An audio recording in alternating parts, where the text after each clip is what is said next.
Persistent systems के ताज़ा नतीजे आ गए हैं। आज हम सिर्फ हेडलाइंस नहीं देखेंगे, बल्कि इन नंबर्स के पीछे की असली कहानी को समझने की कोशिश करेंगे। चलिए सीधा मुद्दे की बात करते हैं।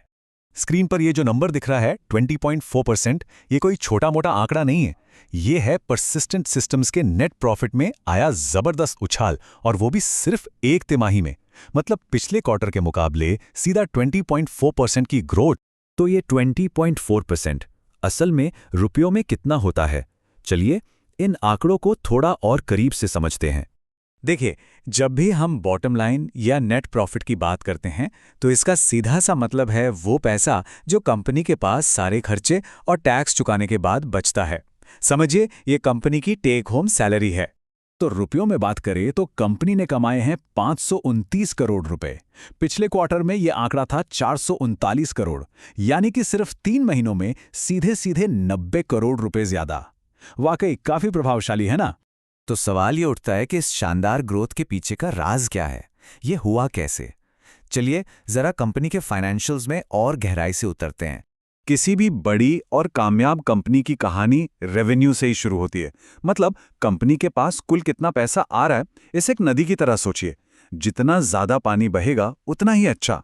और परसिस्टेंट सिस्टम्स के लिए ये नदी काफी अच्छी बह रही है। इस तिमाही का कुल रेवेन्यू रहा 4056 करोड़ रुपए, जो पिछली तिमाही से 7.4% ज्यादा है। अच्छा, अब जरा इस टेबल पर नजर डालते हैं। जैसा कि दिख रहा है, नेट प्रॉफिट और रेवेन्यू दोनों ऊपर गए हैं, जो बहुत अच्छी बात है। लेकिन एक चीज है जिस पर ध्यान देना जरूरी है, EBIT मार्जिन। ये थोड़ा सा, बहुत मामूली सा नीचे आया है। इसका मतलब ये है कि कंपनी की पैसा कमाने की जो एफिशिएंसी है, वो थोड़ी सी कम हुई है। तो ये ईबिट आखिर है क्या? देखिए, इसका फुल फॉर्म है earnings before interest and taxes. आसान भाषा में ये बताता है कि कंपनी अपने मेन बिजनेस से, मतलब अपने कोर ऑपरेशन से कितना प्रॉफिट कमा रही है, इससे पहले कि इंटरेस्ट और टैक्स का हिसाब किताब हो। और इसी से हम आते हैं मार्जिन्स के बहुत जरूरी टॉपिक पर। क्योंकि देखिए, कहानी हमेशा सिर्फ ग्रोथ की नहीं होती, प्रॉफिटेबिलिटी की भी होती है। तो यहाँ एक दिलचस्प बात हो रही है। एक तरफ कंपनी के ऑपरेशनल मुनाफे यानी EBIT 4.2% बढ़कर 659 करोड़ रुपए हो गए।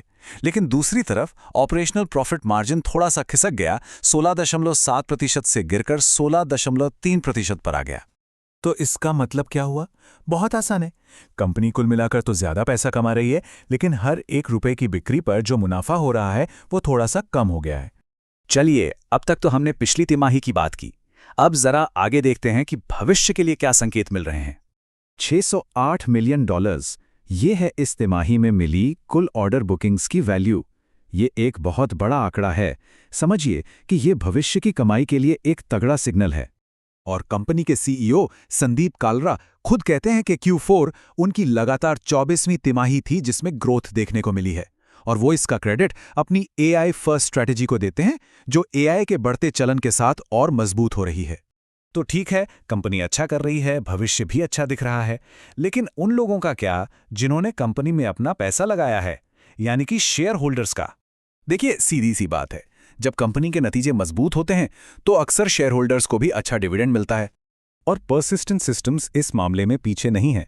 जैसा कि इस चार्ट में साफ दिख रहा है, पिछले साल यानी फाइनेंशियल ईयर 25 में हर शेयर पर 35 रुपए का डिविडेंड मिला था, और इस साल ये बढ़कर 40 रुपए हो गया है। इन्वेस्टर्स के लिए ये काफी अच्छा रिटर्न है। तो कुल मिला के देखें तो 24 तिमाहियों से लगातार ग्रोथ, एक क्लियर AI स्ट्रैटेजी। यहां सबसे बड़ा सवाल यही उठता है कि क्या ये मोमेंटम IT सर्विसेज के पूरे भविष्य को एक नई दिशा दे सकता है? ये वाकई देखने वाली बात होगी। If you like the content, please like and subscribe. Comment on Finance Seco India.